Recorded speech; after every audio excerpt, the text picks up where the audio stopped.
All right, what up? What up? It's your boy Pierre. You now tuned back into the shop. And today we are going to not necessarily tear down the new bike, but we are going to see if we can get it to run. I've learned my lesson from that bike. Let's make sure that this one runs, especially since there's been a lot of stuff done to it already.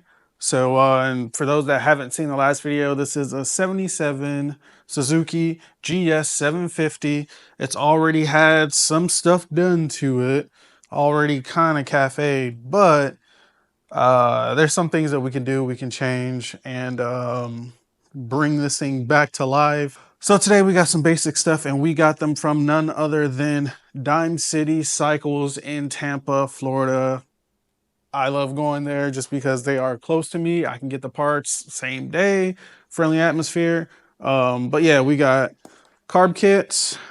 We got 4 of them, and it's actually a tuning kit as well. So it has different jets and stuff as well in there. We got a oil filter. We got some spark plugs. We got some Bellray 20W50. A lot of people, I think, have gone with a 1040 or 1540, something like that. This is what they had, and seeing as supposedly this thing hasn't run in a couple years, figured I'd go with something thicker. You know, what could hurt? You know what I mean? Worst case scenario, I take it out. I'll probably have this in there and run it just to get this bike running for a little bit, iron out the kinks, see if it's rideable, blah, blah, blah, and then go back and do it again. One thing I've noticed though is I believe they had different wheels on the GS750s, and this one has spoked wheels. So that's cool. Got to figure out where they're from. Things like these pod filters, I believe that they're cracking in there. So different plugs. So I'm gonna see what or plug wires. So I'm gonna see what coil packs are underneath this tank. But all in all, I did get a battery and was able to confirm that this thing is not locked up. Give me 1 second. So she's not locked up. The only issue I saw was, I want to say, a turn signal. There we go. So everything comes, well, everything came on the other day, unless there's some sort of parasitic draw. Let's see. There we go. Yep. Lights came on. This is what I was talking about. It looked like a hot rodder did this because they love these relays.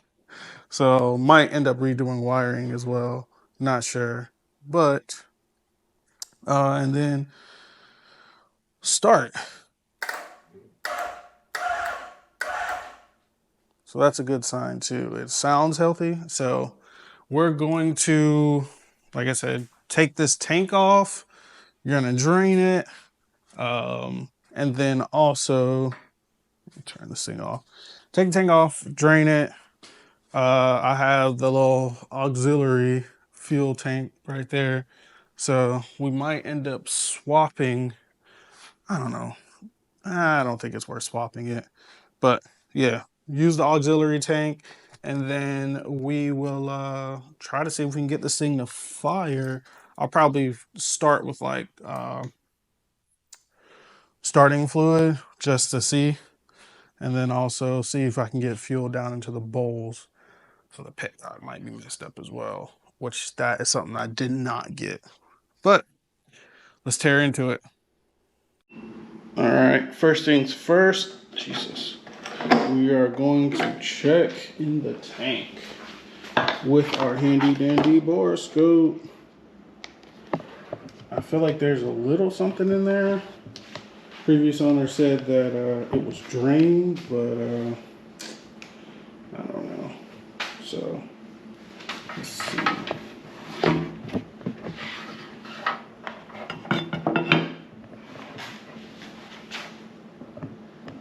It says it's recording, so it smells like death in here though, that's for sure.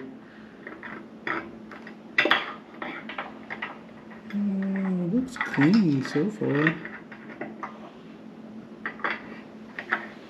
What that smell? Something's gotta be in here.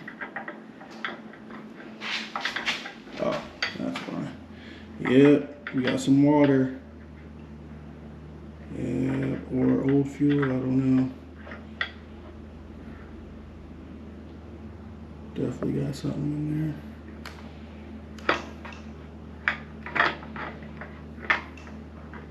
Guess there's no need to really even go any further than that.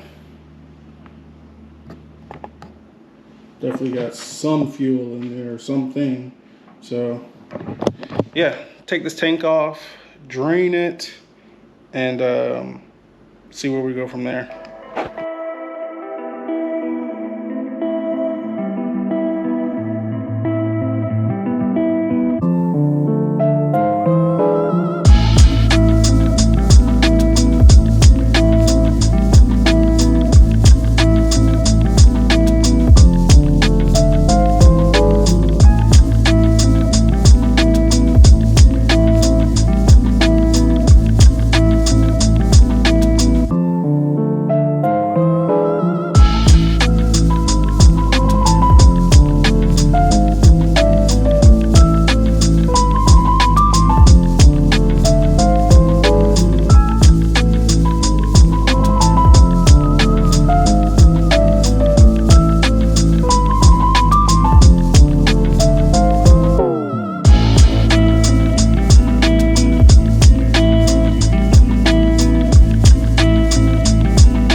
So we've drained the oil. The oil actually looked pretty clean. Previous owner said that he just changed the oil and filter. I wasn't 100% sure, so I said, you know what, I'll get oil and filter anyway. I guess I should have listened to him because the oil was pretty clear, or pretty nice, that golden color. So yeah.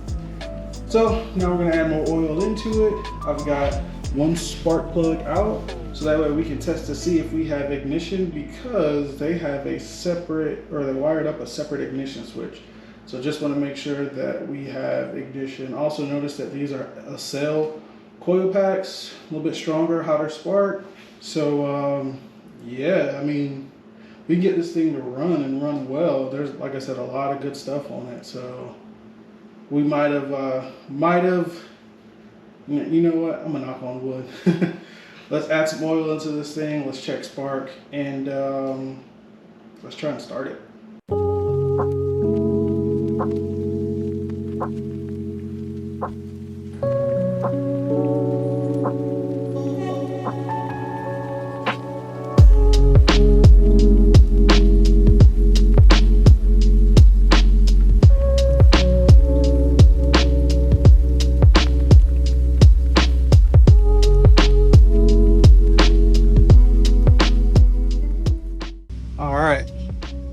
Changed oil, we have checked for spark, taken the pod filters off, and now we've got our handy dandy starting fluid, starting spray, and also have the external fuel tank up there.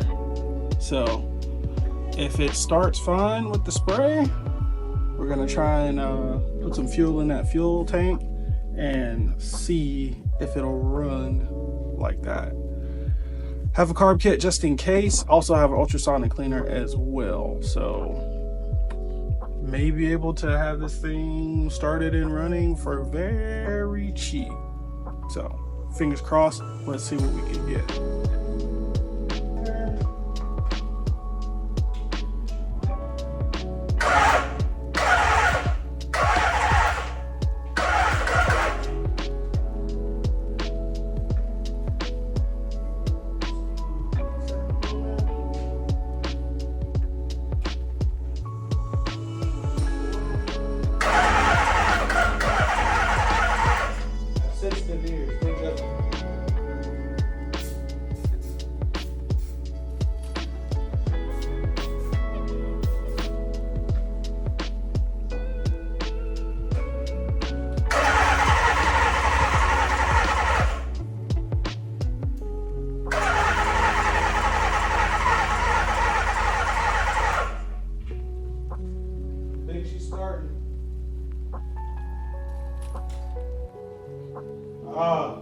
Idiot.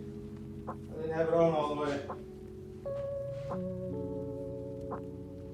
Let's try.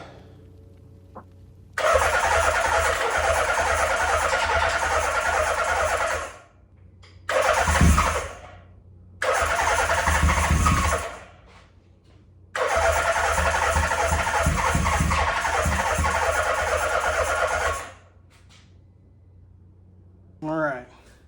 So clearly it did not fully start, but we got signs of life. So I think those carbs are gonna have to come off. Which, like I said, no big deal. I have the rebuild kit and also ultrasonic. So what I'm gonna try and do is take the, I wonder if it's also because of the filters. Anyway, I'm gonna try and take that, take the carbs off, clean the jets. I got safety wire, ultrasonic parts cleaner, try to clean the jets. Or if the jets that are in that rebuild kit are actually the same size, then I'll just put those in.